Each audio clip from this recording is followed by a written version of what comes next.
بسم اللہ الرحمن الرحیم۔ کہتے ہیں کہ برے کاموں کا برا ہی نتیجہ نکلتا ہے۔ جیسا کرو گے ویسا بھرو گے، جو بو گے وہ کاٹو گے۔ آج کل یہ توشہ خانہ کا کیس جو ہے یا اس کا قانون جو ہے یہ میڈیا کے اوپر ہے، اور جو قانونی اس کی حیثیت ہے وہ بھی سامنے لا رہے ہیں، جو واقعات پیش آئے وہ بھی سامنے لا رہے ہیں۔ تو اس کے اوپر میں کچھ کہنا چاہوں گا کہ اس کی شرعی حیثیت کیا ہے، دین اسلام اس معاملے میں کیا کہتا ہے۔ یہ جو تحفے ملتے ہیں کسی پوسٹ کی وجہ سے، کسی منصب کی وجہ سے، جو اس کو تحفے دیے جاتے ہیں حکومت کو، اس کی شرعی حیثیت کیا ہے۔ پہلے یہ آپ کلپ سنیے اس کیس کا تھوڑا سا، جو عمران خان صاحب اپنا دفاع کر رہے ہیں، اور پھر ان کے دفاع کرنے کی جو شرعی حیثیت ہے وہ میں آپ کے سامنے بیان کروں گا۔ کیمپین آ جاتی ہے۔ کیمپین شروع کیسے ہوتی ہے؟ نون لیگ اور جیو اور جنگ گروپ مل کے یہ کیمپین بناتے ہیں، اس کیمپین کو اٹھا کے پھر یہ الیکشن کمیشن کے پاس لے کے جاتے ہیں۔ الیکشن کمیشن میں بیٹھا ہوا آدمی جو چیف الیکشن کمیشن، وہ ان کا خاص آدمی ہے، وہ ان کے ساتھ مل کے پھر ہمارے اوپر فورن فنڈنگ کیس مثلاً وہ لے آتا ہے،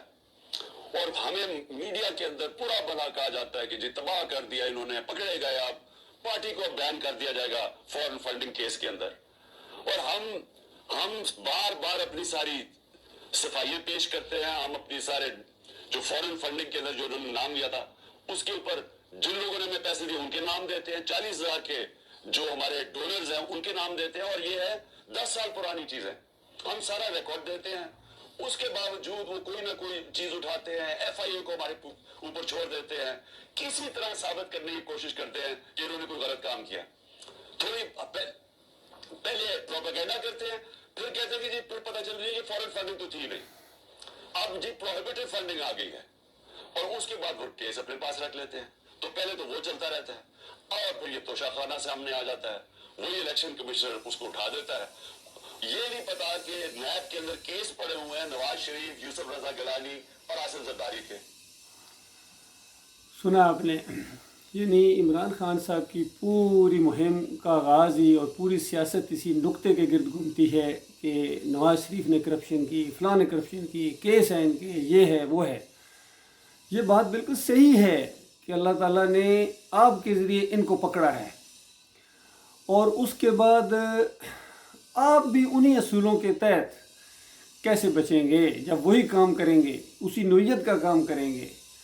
تو پھر یہ کوئی طریقہ نہیں ہوتا ہے کہ اگر کسی کیس میں انسان پکڑا جائے تو بجائے اس کے کہ اس کیس کو ڈیفینڈ کرے صحیح طریقے سے، یہ کہتا پھرے کہ فلاں نے بھی تو کیا تھا نا جی، فلاں نے اس کو کیوں نہیں پکڑتے، اس نے میرے سے زیادہ بڑی چوری کی تھی جی، یہ ہوا وہ۔ اس طرح کی باتوں سے کیس خراب ہوتا ہے، اور آپ کی صادق اور امین ہونے کے اوپر فرق آتا ہے۔ اب دیکھیے فارن فنڈنگ یا جو بھی معاملہ ہے، 44,000 پتہ نہیں کتنے ڈونرز ہیں، کتنے لوگوں سے یہ معاملات، پیسے کا معاملات، تو کہاں تک یہ دولت کا معاملہ پہنچا ہے۔ اور پھر ظاہری بات ہے اسی دولت کو اسی شیطانی راستے میں اختیار کیا جاتا ہے، خرچ کیا جاتا ہے، اس جمہوریت کے راستے میں، شیطانی راستے میں کتنا خرچ یہ کرتے ہیں اندازہ لگائیے، کنٹینر، جھنڈے، یہ وہ، لائٹنگ سسٹم، گانا، ڈانس، میوزک کے اوپر کتنا خرچ کیا جاتا ہے اندازہ لگائیے۔ تو کیا یہ قومی خزانے میں اگر ڈال دیا جاتا پیسہ یا غریبوں کے اوپر خرچ کیا جاتا وہ بہتر نہیں تھا؟ اس کے بعد میں اپنے اس اصلی بات کی طرف آتا ہوں جو توشہ خانہ کا معاملہ ہے۔ اس سلسلے میں ہمارا اسلام کیا کہتا ہے؟ بڑے افسوس کے ساتھ میں بات کر رہا ہوں کہ ان کو اسلام وہ نظر آتا ہے جو صرف ان کے فائدے کی کوئی بات کرے، وہ ان کو اسلام بہت اچھا لگتا ہے، اور جو اسلام ان کے خلاف کوئی بات کرے تو وہ تو بالکل ان کو اچھا ہی نہیں لگتا، اس سے تو دور بھاگتے ہیں، وہ اس کو ظالمانہ سزائیں اور نہ جانے کیا کیا قرار دیتے ہیں۔ اب دیکھیے یہ ہمیشہ عمر بن خطاب کو مثال کے طور پر پیش کیا کرتے تھے، علی رضی اللہ عنہ کی مثال دیا کرتے تھے کہ ان کو کٹہرے میں جب کھڑا کیا جا سکتا ہے تو ان کو کیوں نہیں کیا جا سکتا، تو جب ان کو کیا جا سکتا ہے تو آپ کو کیوں نہیں کیا جا سکتا؟ یہ تو اصول کی جیسا رہے گا۔ اب آپ یہ دفاع کر رہے ہیں کہ اس سے پہلے جو توشہ خانے کے طائف ہوتے تھے اس کا پتہ نہیں 20% دے کے اندازہ لگائیے کیسا انہوں نے رول بنائے، کیونکہ انہوں نے تو حکمران بننا تھا، سب نے مل کے یہ قوانین بنائے کہ 20% اور پتہ نہیں پہلے 10% دے کے اس کی اصلی قیمت کا تو آپ لے سکتے ہیں، اور گاڑیاں بھی لیں زرداری صاحب نے، اور ان لوگوں نے بھی، دوسرے لوگوں نے کتنی چیزیں لی وہاں سے، اور عمران خان صاحب کے پیچھے رہنے والے تھے۔ انہوں نے کہا بیت گنگا میں ہم بھی ہاتھ دھو لیتے ہیں، لیکن تھوڑی سی پرسنٹیج بڑھا دو تاکہ پتہ چلے کہ میں زیادہ امانت دار ہوں۔ انہوں نے 50% رکھ دی کہ 50% اس کی قیمت ادا کر کے وہ چیز اپنے قبضے میں لی جا سکتی ہے۔ تو 50% دینے کے بعد بھی وہ اتنی بڑی بڑی قیمتی چیزیں ہوتی ہیں کہ وہ جو تحفے دیے گئے ہیں وہ اس منصب کی وجہ سے دیے گئے ہیں۔ ایسا ہی واقعہ ایک دفعہ نبی صلی اللہ علیہ وآلہ وسلم کے دور میں پیش آیا تھا۔ ایک صاحب گئے کلیکشن کرنے کے لیے صدقات، خیرات یا جو بھی وہ زکوٰۃ وغیرہ، واپس آئے تو سارا جو مال تھا وہ بیت المال میں جمع کرایا، اور ساتھ ہی کہا کہ یہ کچھ چیزیں ہیں جو انہوں نے مجھے ذاتی طور پر دی ہیں، یعنی تحفے دیے ہیں۔ تو اس کے بعد نبی صلی اللہ علیہ وآلہ وسلم کو اس قدر غصہ آیا، اور بعد میں یہ نبی علیہ السلام کا انداز تھا، کوئی بات جب اجتماعی طور پر تربیت کرتے تھے تو کسی ایک کو ٹارگٹ نہیں کرتے تھے بلکہ سب کو بتاتے تھے۔ تو دوسرے دن یا جیسا پہلا موقع آیا وہ لوگوں کو اکٹھا کر کے کہا کہ یہ لوگوں کو کیا ہو گیا ہے، یہ جاتے ہیں میں ان کو بھیجتا ہوں کہ یہ یعنی زکوٰۃ وغیرہ اکٹھی کرنے جو مسلمانوں کا حق ہے، غریب لوگوں کا حق ہے، مفہوم بیان کر رہا ہوں میں اس کا، اور واپس آ کے وہ جمع کراتے ہیں اور کہتے ہیں یہ کچھ دوسری چیزیں ہیں جو مجھے لوگوں نے تحفے کے طور پر دی ہیں۔ یہ اپنی ماں کے پاس کیوں نہیں بیٹھا رہا، پھر لوگ آگے اس کو تحفہ دیتے تو میں دیکھتا، یعنی اپنے گھر میں اگر بیٹھا ہوتا، اس منصب کے اوپر نہ ہوتا تو وہ لوگ گھر میں آ کے اس کو یہ تحفہ دیتے۔ یہی چیز یہاں بھی لاگو کریں کہ عمران خان صاحب اگر پرائم منسٹر نہ ہوتے، گھر میں بیٹھے ہوتے ایک عام انسان کی حیثیت سے، تو کیا سعودی عرب کا بادشاہ اس کو آ کے یہ گھڑی تحفے میں دیتا ہے اتنی مالیت کی، ملینز ڈالر کی، اور اتنا بڑا وہ پین جس کے اوپر ہیرے لگے ہوئے ہیں، جس کی کوئی قیمت ہی نہیں لگائی جا سکتی، وہ ان کو آگے تحفے کے طور پر دیتے ہیں؟ ہرگز نہیں۔ اس سے پہلے بھی معاملہ جو گاڑیاں ملی ہیں، جو زرداری کھا گیا، جو نواز شریف اور یہ مریم نواز کھا گئی، یہ ساری اسی طریقے سے انہوں نے کھائی ہیں۔ لہذا یہ کیس جب سامنے آ گیا ہے تو اسلام کا طریقہ جب نہیں اپناؤ گے تو پھر ذلت اور خواری تو آئے گی۔ پہلے آپ کے ہاتھوں ان کی آئی ہے، اب ان کے ہاتھوں یا کسی اور کے ہاتھوں آپ کی آئے گی۔ یہ دنیا کی ذلت اور خواری ہے جو مرنے کے ساتھ آگ لگنے والی ہے عمران خان صاحب، اس کا آج آپ تصور نہیں کر سکتے ہیں اس شرک کی وجہ سے، کیونکہ یہ مشرکانہ نظام ہے جمہوریت، پھر اس کے اندر عرس ہیں، میلے ہیں، مزار پوجے جا رہے ہیں، رکوع اور سجدے ہیں وہاں، اور پھر 11ویں کے دیگے ہیں، پھر 12ویں کے کیک کاٹے جائیں گے بڑے اہتمام کے ساتھ، پھر 10 محرم کی وہ سبیلیں ہیں، پھر وہاں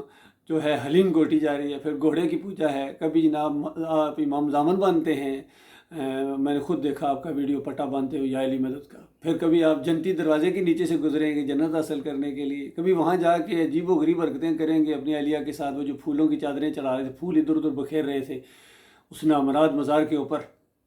اس کے بعد وہاں جا کے سجدہ آپ نے کیا ہے، اور پھر یہ اور بات کہ آپ نہیں مان رہے کہ یہ وہ سجدہ نہیں ہے جو لا الہ الا اللہ محمد رسول اللہ پڑھنے والا شرک کر ہی نہیں سکتا، تو شرک کر ہی نہیں سکتا تو پھر کیوں جا کے شرک کیا ہے؟ جب شرک کیا ہے تو لا الہ الا اللہ پھر آپ کو نہیں بچائے گا، کیونکہ یہی سجدہ جو محبت میں سجدہ کیا جاتا ہے، سجدہ کبھی نفرت میں ہوا ہے؟ کہتے ہیں میں نے اس محبت میں، عقیدت میں نے سجدہ کیا ہے، میں نے ان کو بہت بڑا بزرگ مانتا ہوں اور بڑی تعلیمات، اور میں نے ان کو بڑا پڑھا ہے، خاک پڑھا ہے آپ نے، ان کی کتابیں اگر پڑھی ہوتی آپ نے صحیح طریقے سے تو پھر اس کے بعد وہ عقیدت نہ ہوتی۔ ساری جو آج شرک اور کفر یہاں ہو رہا ہے، انہی صوفیوں کی جو تعلیمات ہیں، ان کی کتابیں بھری ہوئی ہیں شرکیہ واقعات سے، کشف المحجوب ہو، فیوز یزدانی ہو، حجت اللہ البالغہ ہو، ملفوظات ہو حضرت کے، جتنے یہ گن شکر کی کتابیں ہوں، جتنے ان کے خطوط ہیں آگے پیچھے، سب اسی طرح کی پیر پرستی، قبر پرستی سے بھری ہوئی ہیں، اور آپ کو عقیدت ہے شرک کے ساتھ۔ تو یاد رکھنا یہ چند دنوں کا معاملہ ہے، چند دنوں کا معاملہ ہے، بڑے آپ سے زیادہ سمجھدار لوگ، آپ سے زیادہ عوام کو دیوانہ کرنے والے، روٹی کپڑے کا اعلان کرنے والے، سونے کے دروازے لگانے والے، اور اسلام لانے کے نظام مصطفیٰ نافذ کر دیں گے، اس کے نعرے لگائے انہوں نے۔ اگر آپ آج مدینہ ریاست کا نام لیتے ہیں تو آپ نئے نہیں ہیں، اس سے پہلے آتے رہے ہیں۔ اس قوم کی بدبختی ہی یہی ہے کہ جو نعرہ لگاتا ہے اسلام کا دوڑ پڑتے ہیں پیچھے، جو نعرہ لگاتا ہے کوئی سبز باغ دکھاتا ہے دوڑ پڑتے ہیں پیچھے، اور پھر جب ان کے کرتوت سامنے آتے ہیں، ابھی تو تھوڑے تھوڑے آ رہے ہیں، ہلکے ہلکے اللہ تعالیٰ ٹریلر آپ کو دکھا رہا ہے، عوام میرے پاکستانیوں مسلمانوں کا، پھر بھی تمہاری آنکھیں نہیں کھلیں گی، نہیں کھلیں گی تو پھر جہنم کی آگ میں جا کے کھلیں گی انہی لیڈروں کے ساتھ، چاہے یہ مذہبی لیڈر ہوں آپ کے، طاہر القادری جیسے، فضل الرحمان جیسے، طارق جمیل جیسے، اور کتنے ہیں، یہ چاہے یہ سینئر صحافی ہوں یا جونیئر صحافی ہوں، کوئی ایمان عقیدے کی بات نہیں کرتا، چاہے یہ جرنیل ہوں، جو بھی ہوں، ان کو کوئی ایمان عقیدے سے غرض نہیں ہے، یقین کیجیے۔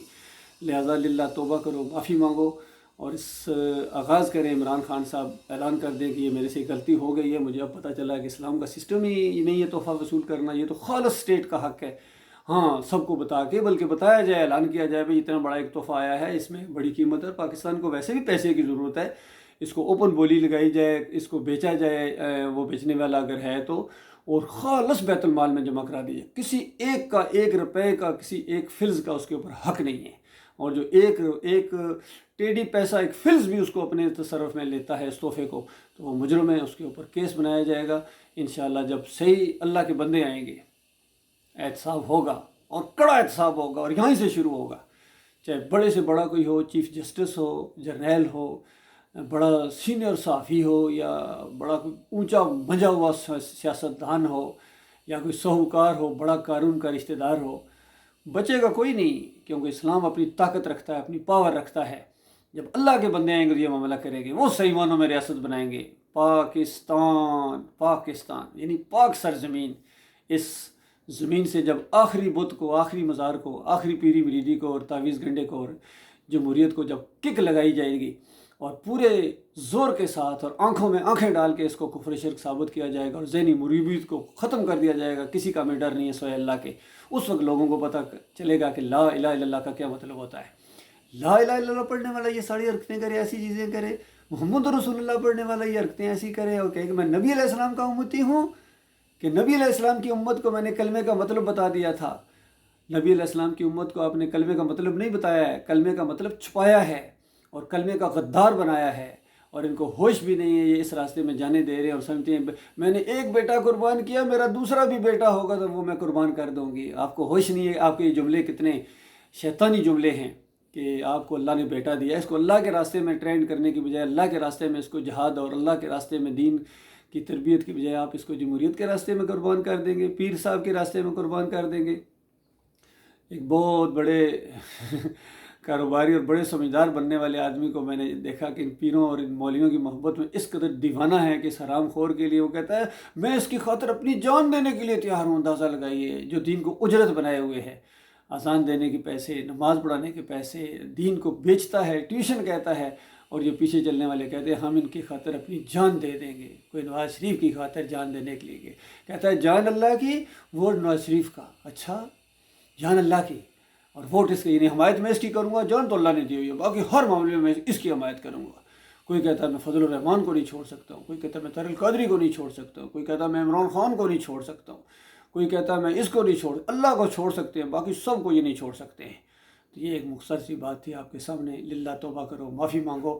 اور جس نے بھی یہ کھایا ہے، مال کھایا ہے بیت المال کا، یہ سارے واپس کرو، قبل اس کے کہ تمہیں بالکل تمہارا کڑا احتساب ہوگا، اور بار برابر کسی کو کسی کی سفارش کرنے کی اجازت نہیں ہوگی انشاءاللہ۔ اللہ تعالیٰ وہ دن لائے، اور اللہ تعالیٰ انسانیت کو صحیح معنوں میں ان مگر مچھوں کے شکنجے سے نکالے، جو ان کو جھوٹ سے، فراڈ سے ان کو لوٹتے ہیں، اپنی دنیا کی خاطر ان کی دنیا اور آخرت دونوں برباد کر رہے ہیں۔